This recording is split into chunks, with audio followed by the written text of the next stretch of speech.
పిల్లలకు కాస్త ఒళ్ళు వెచ్చ చేసిందంటే తల్లిదండ్రులకు ఇక కంటి మీద కునుకుండదు. వేడి ఎంతుందో చెక్ చేయటం, ఏం తినిపించాలో, ఏం పథ్యం పెట్టాలో అని ఆలోచించడం, ఇలా పిల్లల జ్వరం తగ్గేంత వరకు పెద్దలకు నిద్రపట్టదు. పిల్లల్లో వచ్చే ఆ జ్వరం కూడా టైఫాయిడా, మలేరియానా, ఇంకా వేరే ఏదైనా రకం జ్వరమా అని కూడా పెద్దలకు ఓ పట్టాన అంతు చిక్కగా ఇబ్బంది పడుతూ ఉంటారు. పిల్లలకు వచ్చిన జ్వరం ఎక్కడ ప్రమాదకర పరిస్థితులను తెచ్చిపెడుతుందోనని భయపడుతూ ఉంటారు. ఈ నేపథ్యంలో పిల్లల్లో జ్వరం ఎప్పుడు ప్రమాదమో, జ్వరంతో బాధపడే పిల్లల విషయంలో ఎలాంటి జాగ్రత్తలు తీసుకోవాలో ఇప్పుడు తెలుసుకుందాం.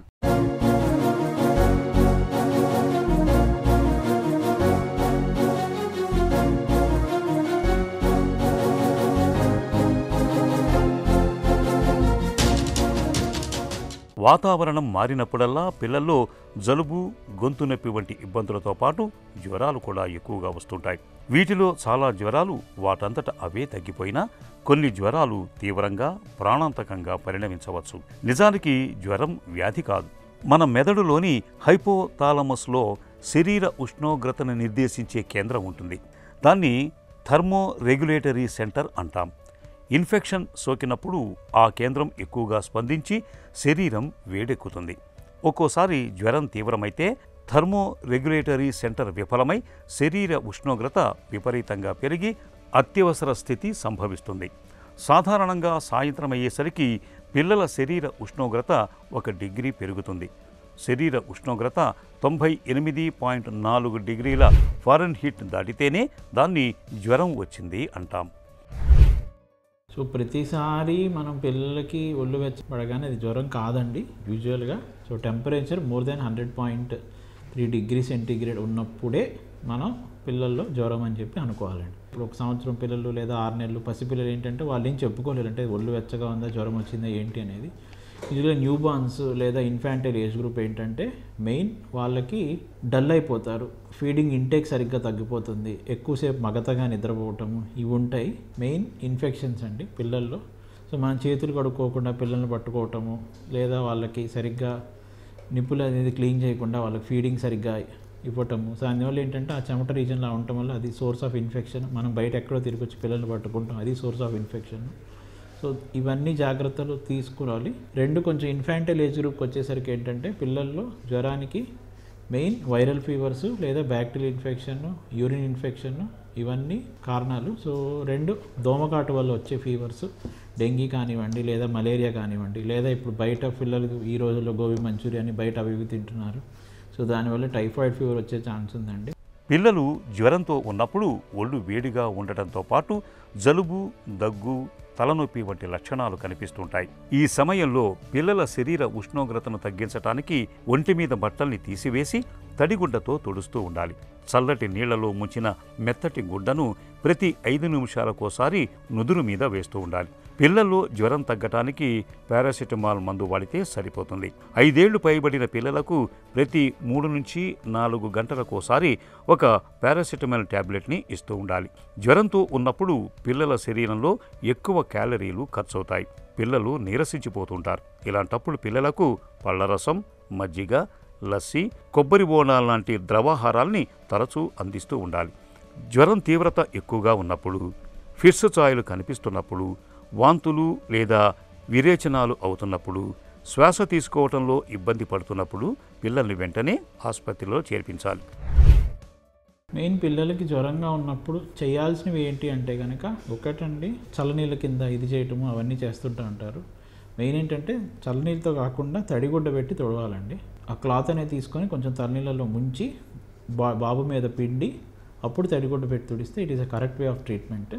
వచ్చేసి ఏంటంటే చాలామంది జ్వరం వచ్చినప్పుడు పారాసెటమాల్ వెయ్యరు, లేదా లాస్ట్ టైము డాక్టర్ గారు చెప్పారు ఈ డోస్ సరిపోతుంది, ఏముందిలే బాగానే ఉన్నాడు కదా ఇంట్లో అనేది అప్పుడు వేస్తారండి. సో మేబీ అప్పుడు బాబు వయసు 2.5 సంవత్సరాలు 10 కేజీలు ఉండొచ్చు, ఇప్పుడు 3.5 సంవత్సరాలు 15 కేజీలు పెరగవచ్చు. సో డోస్ అనేది కరెక్ట్గా వేయాలి. చేయకూడనివి ఏంటి అంటే కనుక ట్రీట్మెంట్ తీసుకోకుండా ఉంటాం. చాలామంది ఏంటంటే ఫస్ట్ 1 to 2 days ఏం కాదులే తగ్గిపోతుంది అని దీంట్లో ఉంటారండి. మేము చాలాసార్లు 2 రోజుల తర్వాత 3 రోజుల తర్వాత వస్తారు సీరియస్ అయ్యాక. ఫీవర్తో పాటు ఏదో ఒక సిమ్టమ్స్ ఉంటాయండి. ఇప్పుడు నేను యాక్చువల్ ఇందాక మాట్లాడుకున్నప్పుడు దగ్గు, జలుబు ఉంది, నెమ్ము ఉండొచ్చు. సో కొంచెం ఆయాసపడుతున్నాడు, వెంటనే తీసుకురావాలి. లేదా ఒక్కొక్కసారి బాగా డల్ అయిపోయాడు, ఫీడింగ్ సరిగ్గా తీసుకోడు, దానివల్ల షుగర్స్ తగ్గిపోతాయి, దానివల్ల ఫిట్స్ వచ్చే ప్రమాదం ఉంటుంది. సో అప్పుడు కూడా ఇమీడియట్గా తీసుకురావాల్సి ఉంటుంది. పిల్లల్లో మామూలు జ్వరం అయితే 2-3 రోజుల్లో తగ్గిపోతుంది. అదే వైరల్ జ్వరాలు సాధారణంగా వారంలో తగ్గిపోతాయి. వారం దాటిన జ్వరాలు నిమోనియా, టైఫాయిడ్, మలేరియా, డెంగ్యూ ఇలాంటి జ్వరాలను సరిగ్గా గుర్తించి సరైన మందులు వాడితే త్వరగా కోలుకుంటారు. పాత చీటీల మీద ఉన్న మందుల్ని గుడ్డిగా వాడకూడదు. యాంటీబయాటిక్స్ ఎక్కువగా వాడకూడదు. ఇవి ఎంత మేలు చేస్తాయో అంత హాని కూడా చేస్తాయి.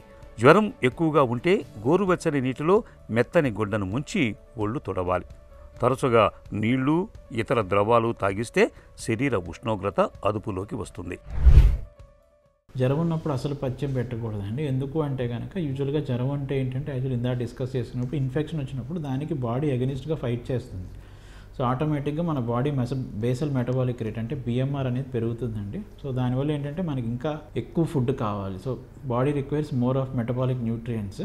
సో ఆ టైంలో పథ్యం పెట్టడం వల్ల ఏంటంటే బాడీకి కావాల్సినటువంటి పోషకాహారాలు అందవు. సో ఖచ్చితంగా పథ్యం పెట్టకుండా మనం ఆ టైంలో అలానే కొంచెం చలవ చేసే పదార్థాలు మజ్జిగన్నం పెట్టడం, పెరుగన్నం పెట్టడం, ఇది ఒక్కటే చేస్తారు చాలామంది. లేదా బ్రెడ్ పెడతారు. Bread is not at all correct whenever the child is having fever. తినగలుగుతున్నాడు అంటే కనుక యూజువల్గా ఆయిల్ ఫుడ్స్ తగ్గించి పెట్టమంటామండి. సో పిల్లలకి మెయిన్ పరీక్షలు అంటే వైరల్ ఫీవర్ యూజువల్గా మనకి బ్లడ్ టెస్ట్ ఒక్కటే. సో దానికి కాజ్ అనేది ఉండదు. యూజువల్గా 2 to 3 డేస్లో లేదా మ్యాక్సిమం 4-5 రోజుల్లో జ్వరం అనేది మనకి సబ్సైడ్ అవుతుంది. ఇప్పుడు డెంగీ జ్వరం కానివ్వండి, దానికి బ్లడ్ టెస్ట్, ప్లేట్లెట్స్ కణాలు చూసుకుంటూ ఉండాలి. మలేరియా ఉంది, దానికి అంతే మామూలుగా బ్లడ్ టెస్ట్ చేసుకోవటం. ఇప్పుడు టైఫాయిడ్ ఫీవర్ ఉంది, వైడాల్ టెస్ట్ అని చేస్తాము. సో దాంట్లో డైల్యూషన్స్ ఎంత ఉన్నాయి. కొన్నిసార్లు నెమ్ము ఇలాంటివి ఉన్నప్పుడు ఎక్స్రే ఇవి చేసినా కూడా మనకి ఎంతవరకు నెమ్ము ఉందనేది మనకి క్లారిటీ వస్తుంది. ఒక్కోసారి యూరిన్ ఇన్ఫెక్షన్ ఉన్నప్పుడు యూరిన్ టెస్ట్ చేసుకున్నా కూడా దాంట్లో మన యూరిన్లో ఎన్ని పస్సెల్స్ ఉన్నాయి ఇవన్నీ ఏంటంటే టెస్ట్లు చేసుకుంటా ఉంటే మనకు ఒక ఐడియా వచ్చిందండి. ట్రీట్మెంట్ అంటే జబ్బును పెట్టండి. వైరల్ ఫీవర్ ఉంది, నిమోనియా వచ్చింది, ఆక్సిజన్ పెట్టుకోవాలి, ఆక్సిజన్ అవసరం ఉంటే ఆవిరి పెట్టుకోవాలంటే నెబులైజేషన్స్ పెట్టుకోవాల్సింది, యాంటీబయాటిక్ వాడాల్సి ఉంటుంది. టైఫాయిడ్ ఉందని ఇప్పుడు టైఫాయిడ్ జ్వరానికి దానికి యాంటీబయాటిక్స్ వాడాల్సి ఉంటుంది. డెంగీ జ్వరం ఉంది, డెంగీలో స్పెసిఫిక్ వైద్యం లేదు కాబట్టి అవసరం అనుకుంటే ప్లేట్లెట్స్ ఇవ్వటము, బాగా సెలైన్ పెట్టుకోవటము, సరిగ్గా తినలేకపోతున్నాడు, తాగలేకపోతున్నాడు, యూరిన్ తక్కువ వస్తుంది. సో అప్పుడు మనం కావాల్సినంత బాడీ హైడ్రేషన్ ఇవ్వాలి కాబట్టి బాబుని అడ్మిట్ చేసి బాబు కానీ పాప కానీ సెలైన్ అది పెట్టడము, ఇవన్నీ తగు జాగ్రత్తలు తీసుకోవాల్సి ఉంటుంది. జ్వరం వచ్చిన పిల్లలకు తరచుగా పారాసిటమాల్ సిరపులు, కాల్పాల్, డిస్ప్రాల్ లాంటివి వాడుతూ ఉంటారు చాలామంది తల్లులు. ఒక్కోసారి వైద్యుల సలహా లేకుండా కూడా ఎప్పుడు కాస్త ఒళ్ళు వెచ్చబడినా వాటిని వేసేస్తూ ఉంటారు. ఇలా వీటిని మరీ ఎక్కువగా పిల్లలకు ఇస్తుంటే తరువాత కాలంలో వారికి ఆరోగ్య సమస్యలు వస్తాయని లండన్ యూనివర్సిటీ కాలేజీకి చెందిన పరిశోధకుల అధ్యయనంలో వెల్లడైంది. డాక్టర్ సలహా లేకుండా మందులను అనవసరంగా వాడితే పిల్లల్లో ఆస్తమాతో పాటు లివర్, గుండె, కిడ్నీ సమస్యలు వచ్చే ప్రమాదం మరింతగా పెరుగుతుందని నిపుణులు హెచ్చరిస్తున్నారు. ఇక జ్వరం బాగా తీవ్రంగా ఉన్నప్పుడు ఒక్కోసారి ఫిట్స్ కూడా వచ్చే ప్రమాదం ఉంటుంది. కాబట్టి పిల్లలకు జ్వరం బాగా తీవ్రంగా ఉన్నప్పుడు 2-3 రోజులైనా జ్వరం తగ్గనప్పుడు వెంటనే డాక్టర్ని సంప్రదించి తగిన వైద్యం అందేలా చూడాలి.